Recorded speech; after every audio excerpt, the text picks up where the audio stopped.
Hey guys, welcome to BitBoy Crypto. I am your host, BitBoy. Today we're going to be talking about a lot of different news stories. We're going to be talking about crypto on Jeopardy. We're going to be talking about a big raid at Deutsche Bank. I'm going to be showing you guys what I believe to be proof that Craig Wright is not Satoshi. Not that we actually needed it, but Satoshi popped up on a post. So we'll be able to look at that a little more in detail. And at the end of the video, and this is not clickbait, I'm going to show you guys something that I feel like is going to totally change the game when it comes to cryptocurrency and adoption, and it's not that far away. So make sure you stay tuned for that. Also, don't forget to hit subscribe to the channel. We call our community the Bit Squad. We're growing every day. Thank you so much for following along on this crypto journey. We'd love to have you be part of our community if you're not. Also, don't forget to hit the bell for notifications so you get notified when we have new content. Today is the last day of our contest, our $500 Ethereum and merch giveaway for October and November. I will be doing a live stream video tomorrow where we will be announcing all 14 of the winners for the contest, but make sure you get your entries by commenting and liking below. Next month, we're going to be doing a Ledger giveaway, as well as I'm going to be doing 12 days of Cryptomas in the middle of the month, leading up to Christmas, where I'm going to do 12 different giveaways, and we'll talk a little bit more about that tomorrow. So, okay, guys, let's dive in. The markets are not good today. We have gone back down. It dropped a little below 4, I believe. Right now we're hovering between 4 and 41. So not really sure if that's great news. For a lot of you guys, I know for me it's not. I certainly was hoping that maybe we'd be moving forward, and maybe we will still. Still a lot to see before the end of the year. But the market cap's coming in at 130 billion and Bitcoin dominance at 53.5. As you can see, pretty much all red today. A few greens sprinkled here and there, but that's boring. Let's talk about fun stuff. Last night, crypto was on Jeopardy. The category cryptocurrencies was on there. They had a list of questions. Let me see if it has the list of questions on this page. Yeah, so for $200, it was an altcoin is anything other than blank. The answer was Bitcoin. This rapper killed CoinYee, which obviously was Yeezy. Each transaction is a block connected in these digital ledgers. That's blockchain. This three-letter chat app created a cryptocurrency, which is KIN, that's KIK, K-I-K, and then which country created the petro. That's a quick summary of the questions. They were a little more in detail, but of course that was Venezuela. The interesting thing I thought about this was it was good publicity for cryptocurrency, but the contestants waited until the very last category to dive into this one. So they basically waited till they had no choice, and they dived into it. I didn't watch it, but from what I've been told, all of them were answered correctly, so that was pretty interesting as well. Deutsche Bank raided. Oh, what a scam! Crypto is such a scam. Oh, it's a bank. I forgot. We're talking about almost $1 billion of money laundering here. This is the second day that the Deutsche Bank in Frankfurt, Germany, has been raided. Basically, Deutsche Bank came out and said, "Oh, we've done everything we're supposed to do. We've cooperated." But they sent 170 officers there to raid Deutsche Bank. And I remember hearing a lot over the summer about how Deutsche Bank may actually fold. And you know what? I messed that number up. When I said it's almost $1 billion, that was their profit for the last quarter. That wasn't how much is involved in this money laundering scheme. A lot of people say that this money laundering scheme involves a lot more money than that. But they had $854 million worth of profit in quarter 3, and that's terrible for a giant bank. So, who knows? We might see Deutsche Bank fold eventually. Maybe this money laundering scheme will play into that, but it's definitely something to keep our eyes on, because if that did happen, that could be having reverberating effects all across the world when it comes to finances. So let's jump over here to this real quick before we get into Craig Wright. Coinbase quietly adds no-fee PayPal withdrawals. But of course, when you do withdraw to your PayPal, when you move that to your bank account, there's a PayPal fee. So at least you're not getting double hit with the fees, but I thought this was really cool. They've already added this supposedly in the United States. I haven't looked for it yet. Parts of the United Kingdom, parts of Canada, and a few other places. I guess I don't think they're testing it. I'm sure this is going to be a permanent thing. But if it isn't on your app yet, it should be on there soon. So let's talk about this. Satoshi's P2P Foundation just became active for the first time since 2011, posted a status Nour, N-O-U-R, and added some random guy as a friend. So very interesting here is the page right here. First activity since 2011. And so I started digging into this, and I'll tell you, the first thing I thought about when I saw this was, I wonder what Craig Wright's going to say about it. So Craig Wright actually did post on Twitter today. I think he may have blocked me just now, but I'm still active right now with him. So he basically posted in Arabic, a couple different quotes in Arabic. Now, Noor, N-O-U-R, it basically means chasing the shadows from the light. And it's an Arabic phrase. So sure enough, here on Craig Wright's Twitter page, he starts posting in Chinese and then moves on to Arabic. When you translate it, this says, well, I can't get it to translate right now, but it basically says chasing darkness from light.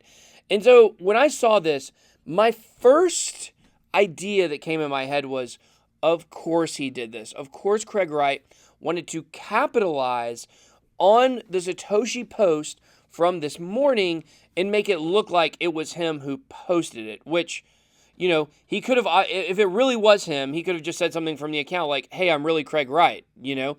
It's very obvious we're talking about two different people here. But here's where we get into what I believe is pretty much proof. It's not dead ringer proof. If we were in a court of law, I don't think that this would hold up. But in my opinion, this is proof. When I saw this and I said to myself, this is definitely Craig Wright trying to pretend to be Satoshi. And then I started digging in this in a little more. This was definitely not Satoshi.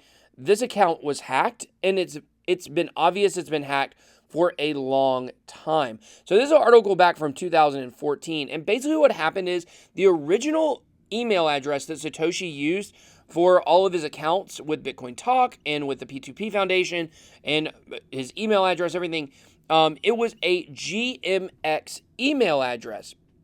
And GMX, it's a GMX email account, and that's what he used to announce everything with Bitcoin initially. Well, it was hacked a while ago. Basically what happened is that the domain, the GMX domain wasn't renewed, or the domain that he was using for a specific email wasn't renewed. So what a lot of people think is it was either one of two kinds of hacks. Either his actual account was really hacked, or basically the email address lapsed, and basically someone was just able to recreate that email address and then change passwords. Because if you have someone's email address, if you're inside of it, you can just hit change password and it'll send the password information to the original email address. So people believe that this is what happened, but this has been known. This has been known since 2014 at least, that this account was hacked and that it was compromised. So now that we have Craig Wright, follow me here, pretending to be in line with an account that we know got hacked before. The question is, did Craig Wright know that that account was hacked? And by judging from these tweets and what he's trying to portray here is that he's the same person that posted that with the P2P Foundation. To me, that's pretty solid proof that he's not Satoshi. Not that we needed any more. There's tons of proof out there that this guy just talks out of his backside. But, you know, to me, this was just another nail in that coffin, just proving that he absolutely is not Satoshi. The fact he's trying to mimic an account that we know is hacked and we already know is not Satoshi, it just looks really dumb on his part, as does everything. So I wanted to share that story with you. It was very interesting. The first thing I saw when I woke up this morning was that Satoshi had said something on that account. And I immediately assumed, because I believe Satoshi's dead, I assumed that it was, you know, probably a hack. And then sure enough, the account was compromised a long time ago. So, okay, let's get into what I believe is going to be an absolute game changer, not clickbait, something that could spur on adoption very, very quickly when this hits, and it's going to be hitting fairly soon. Okay, so I'm going to show you guys this commercial as proof that this is something that is coming. I saw this commercial last night during the Cowboys versus Saints NFL game. Really glad the Cowboys won because I hate the Saints. They're the worst team in the NFL. I hate that team. But sorry, if you're a Saints fan, you know, I'm really sorry. I'm going to ask you at this point to leave the channel. So anyways, guys, I'm going to show you guys this commercial, and then we're going to talk about what this means for crypto. I was there in Chicago when Bob Barnett made the first commercial wireless phone call in 1983. Yes, this is Bob Barnett in Chicago. We were both working on that first network that would eventually become Verizon's. Back then, the idea of a nationwide wireless network was completely unreasonable. But think about how important that first call was to our lives. It opened the door to the billions of mobile calls that we've all made in the last 34 years. Sometimes, being first means being unreasonable. I'm proud that I was part of that first call, and I'm proud that I'm here now as we build America's first and only 5G ultra-wideband network with unprecedented wireless capacity that will not only allow for phones to be connected, but almost everything, transforming how we all live once again. As you know, this call today is the first call that we've made on the cellular system. Okay, so it was really interesting that someone had sent me this article, How the 5G Network Will Affect Bitcoin. They sent it to me literally about 10 minutes before I saw this commercial on TV. So I don't know if they had seen the commercial somewhere else and then researched it, whatever it was, but it was very interesting. So it's the 5G network. Now, right now, we know the 4G network. That's what most of our cell phones are on. Before that, it was the 3G, and before that, I'm not sure what they called it, but we are moving towards a 5G network. This network is going to be lightning fast. And when we're talking about people in different parts of the world who have very low daily incomes, shout out to my buddy at Total Crypto who actually was texting me about this morning. I want to include it in the video, which is there are people in other parts of the world that their income is so low that they may be able to get a cell phone, but their download speeds are so slow that it takes up like all of their data. Sometimes it can be like, $35 for 1 gig for these people, and they might only make $70 a month. So it's really important that they have a faster way to download if crypto is going to reach adoption in some of these third world countries. So 5G might actually be the thing to do that, because you want to know how fast it is. It's so crazy. 5G will run at approximately 800 gigabytes per second. That's equivalent to about 33 high-definition films being downloaded in less than half a second. That they should have called it the Superman network. So what does this mean for crypto? Well, number one, it means that there's people out there who might want to be involved in crypto, but their download speeds are just too low. When you think about downloading a wallet, sometimes it can take absolutely forever. I have a MacBook and very, very fast internet, and it still took me like an hour to download the blocks from the Cardano wallet. So there's that aspect of it. Then you move into the aspect of it, which is this network is going to be so fast that one of the biggest problems that people had last year when they were getting into crypto is that feeling of, okay, I sent my transaction, now where is it? It might take a while for it to show up on the blockchain. Binance might take forever to actually, initiate the transfer, or Coinbase. And there's a period of time where you're sitting there and you're looking and you're like, wow, I just put $1,000 in this and I don't know where my money is. It's not in the account I sent it from, and it's not in the wallet I sent it to. Well, with a 5G network, that is going to eliminate that. There's not going to be the downtime in between these transactions. So, of course, Coinbase and Binance will have to, once again, they have to initiate the transfer before the network will actually be able to, to update and to receive everything. But hopefully this will also make those faster as well.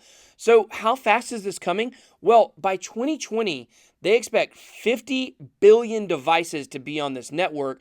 You may know that as the Internet of Things. So the Internet of Things is coming. I don't know if IOTA is going to be the token of choice when it comes to the Internet of Things, but that Internet of Things is going to run on 5G.